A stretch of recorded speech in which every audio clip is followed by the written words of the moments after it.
XCOM is it's a really beloved franchise, and it's one that, personally means a lot to me. It's a game that I treasured years and years ago, and so it's super exciting to be able to come back and sort of reinvigorate the franchise with a new entry that really adheres to the tenets of what made the original games so special.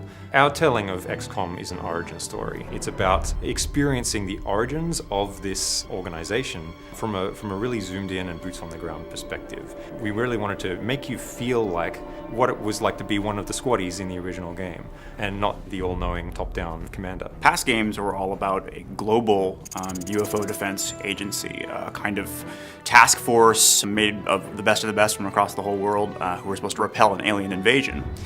In XCOM, our game, which is its own kind of new origin story that follows its own timeline, XCOM begins as a United States federal task force built out of intelligence officers from the CIA and DIA. Their job is to repel an invasion from within the country. They're being infiltrated and they know it. We've taken a lot of the mythos that had been previously established and sort of reimagined it or re-engineered it, like sort of the very small, humble roots of the organization before it became this globe-spanning, globally funded anti-alien defense force. We wanted the aliens in XCOM to be unique and be compelling and surprising. Portray them not as your archetypical nasty, snarling monster alien, but by sort of looking to a very technology-based aesthetic. One of their primary goals in being here is actually to terraform our world, to transform it into something that's for them. At first, you see small little signs, like small little bits of cancer sort of starting to grow and form and grow in our world. And it seems very kind of jagged and sort of very disruptive, but that's because it's youthful, and our world are very much like oil and water, or kind of like matter and antimatter. They kind of fight each other.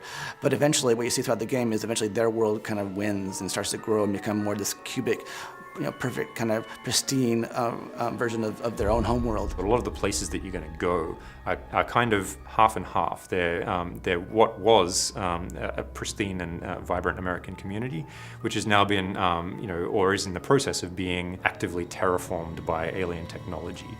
The XCOM of our game is a kind of unconventional organization by the standards of the time.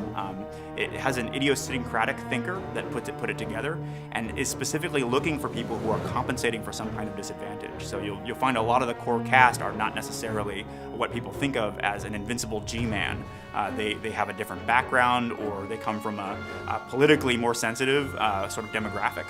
And over the course of the game, you get to know why that was, why the character who put it together thinks that that's necessary. The base is really the hub of XCOM as an organization.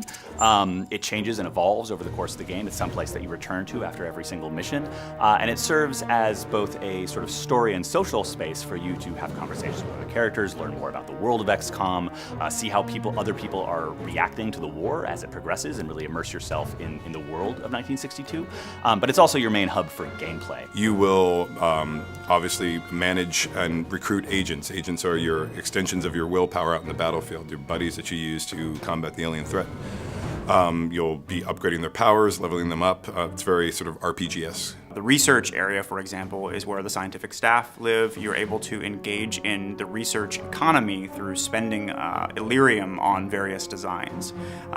Most of them are based on captured alien technology, and so Dr. Weir helps you understand what the sort of strengths and weaknesses of each of those tools are, and you get to be the one who decides which ones you want to take. Or the map room run by Angela, where you can survey all of the different emergencies that are currently taking place in the US where XCOM might be dispatched. When you go and use the map, it'll be populated with a variety of opportunities, which are the missions that you can go on. Imagine it like an RPG world map, where quests, come and go.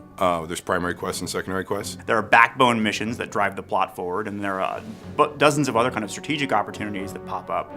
And if you take one, you may lose the other. The country itself will start to change over. You'll see where the outsiders have encroached across the map of America, where you've lost territory, where it's been fighting back. So it has a very sort of dynamic feel of the ebb and flow of the front lines. The primary impact of choosing one mission over another is economical, meaning it affects the core player growth curve. You can decide to invest in this piece of research and not that, or this agent power and this agent upgrade, and let another one atrophy. As a result, individual players can kind of customize the sort of array of options they've got in the field based on those choices, the choices inside the base. There's also like little mini quests in the base. There's sort of like side quests that go on. So you'll interact with the different characters, learn more about their stories. The central characters of the game, you can go and talk to them, and you'll have dialogue options, and you'll be able to basically mine out as much of the story as you want by engaging in these conversations. XCOM is a story about some real people, some people with flaws and conflicts, and they're thrown into this situation against essentially overwhelming enemy that it's difficult to tell if they can even be defeated.